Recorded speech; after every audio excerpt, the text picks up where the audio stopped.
Hey guys, now that I've answered your questions, that was last night on our second installment of the Reader Questions podcast. Thank you for sending in your questions. But today I'm back, Daryl here in the headquarters, looking to talk about some of the albums of the last week or so, since we didn't get to do a full-fledged podcast last week. So let me just hit up two albums from the week before I get to this week. I really wanted to talk about the album. It is Bruce Sword with Jonas Rensk. It is the Bruce Sword is from the Pineapple Thief, and Jonas, of course, lead singer of Catatonia, put out an album together called The Wisdom of Crowds. And I don't want to belabor this point, but this album is fucking incredible because it is so bizarrely put together and so eccentric. There's parts of it that are very metal. There's parts that are electronic tinged. There's a whole lot of different sounds going on the album. And Bruce Sword wrote the whole thing. He wrote the music, he wrote the lyrics, wrote everything, and he just said, I need Jonas on this album. It's his voice that will make this right. And it absolutely is. Jonas has an incredible voice, from those of you who listen to Catatonia.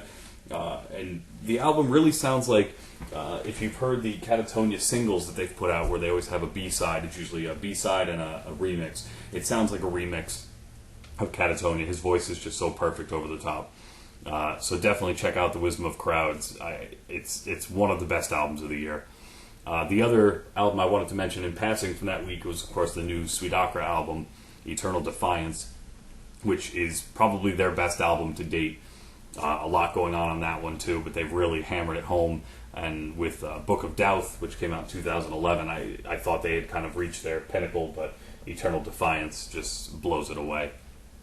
So this past week, we had an interesting week once again. There's been a lot of great albums. We focused a lot on the good ones over the bad, as I've mentioned in weeks past. But started the week with a band called Absent Minded. And as I noted in the review, they are anything but. They're well put together, well established band, doing, it's post-metal, I suppose. But unfortunately, they don't do much to separate themselves from the rest of the post-metal sound. They are a German band. The new album is called Earth Tone, and there's a lot of good things happening here. There's a lot of really strong guitars, really great drum work, but there's just, I don't want to call it generic, because I don't want to use that word in a way that really doesn't do the music itself justice. But you're not gonna pick this band out and say, like, oh my god, that's Absent Minded, because they sound a lot like a lot of the other bands in the genre. And I think that's their biggest weakness. I mean, they do what they do very well, and there's something to be said for that. You just need a little bit of something, just a little. I don't know what it is, but they need to add or subtract something to make this album a little bit more unique. If they want to stand out. But all in all, the album was fine. There's nothing really intrinsically wrong with it.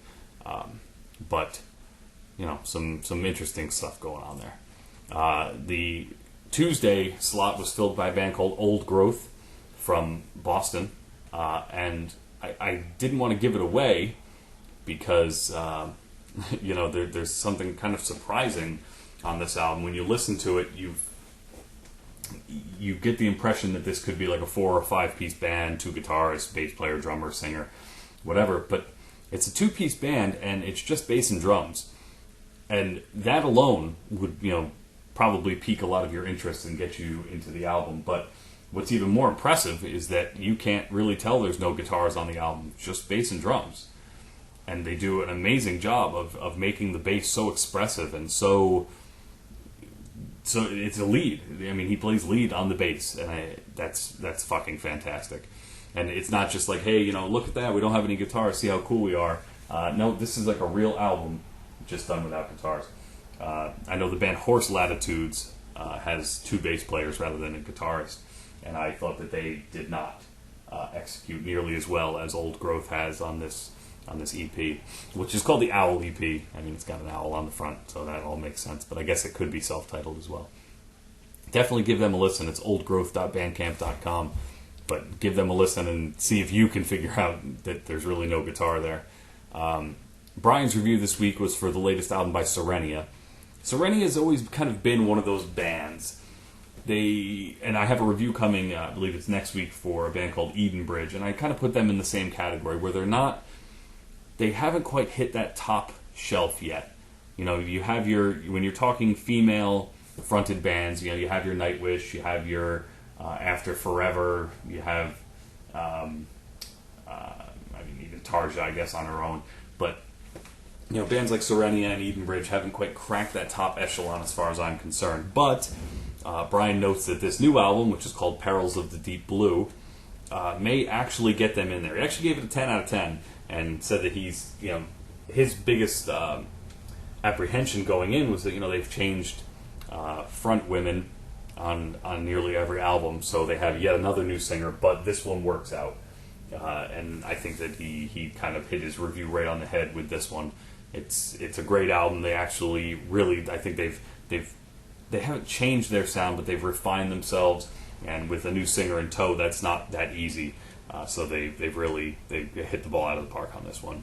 So make sure you check out the new Sirenia album, Perils of the Deep Blue. Now, arguably, it's definitely has to be in my top. I mean, I guess you'll see next week, but it's one of my favorite EPs of the year. Moss of Moonlight, which is a band from the Pacific Northwest, Washington State, to be exact. They have a new EP called Winter Wheel, and I got this actually as a promo from a label, I suppose, and I wasn't quite sure what it was. You know, it's folk black metal. Okay, well, that sounds familiar. It's all been done before. Oh, no, it hasn't. It has not been done. They do amazing things on this album. It has that folk element, it has the black metal element, but there's also a lot of ethereal acoustics, really atmospheric stuff, beautiful melodies. And again, two-piece band. It's a male and female. The drummer, her name just escaped me, Jen Grunigan, and she plays drums and sings the female parts, where Caven Wagner does the growls, guitars, etc. They do amazing things on this fucking EP, and this is, you know, it's incredible. You definitely, I don't even know what to say. I don't want to throw out a million shitty words that don't quite do the music justice, but I have not stopped listening to this since I did the review, and the review was written probably 2 weeks ago, and I've listened to this EP at least once a day since then, so that says an awful lot about how strong an effort this really is. You should definitely give it a listen, and also while you're at it, because they are part of the Cascadian Alliance, do a little side reading on the Cascadian independence movement, because that was a fascinating read for myself as well. And you know, sometimes it goes to show that bands go beyond the music, which I guess is an argument for a different day about whether or not bands should go beyond the music. I know a lot of people complain when athletes, you know, give their political or religious views, and I'm curious if everybody feels the same way about musicians, like, hey, play the song and shut up. But I never want them to do that, and I think it's great what these guys are doing. So definitely check out Moss of Moonlight and their Winter Wheel EP. They also have an album called Seed, both of which are available on their site. So check those out. The artwork on Winter Wheel, by the way, is fantastic. Fucking beautiful. Fucking beautiful. Last but not least for the week, the review that went up on Friday for a band called Demon Lung. And, you know, there seems to be this huge influx again of doom bands, and, you know, bands trying to do the same thing. Oh my god, it's doom, and how slow can we make it, and how deep can we scream? Well, no, Demon Lung went out on a limb here, and they did something that fucking succeeds in every possible way. They have a new album out called The 100th Name. I actually found this band by reading an article about them in Metal Hammer, which was an article and an interview piece with the drummer, Jeremy Brenton, and it kind of piqued my interest thinking about a female-fronted doom band like this. And if you think about, like, really heavy pounding instrumentals, like really, I mean, low tempo, grinding, heavy distortion, with this weird, ghostly female voice, she sounds so distant, so separate from the music, that it's fucking scary.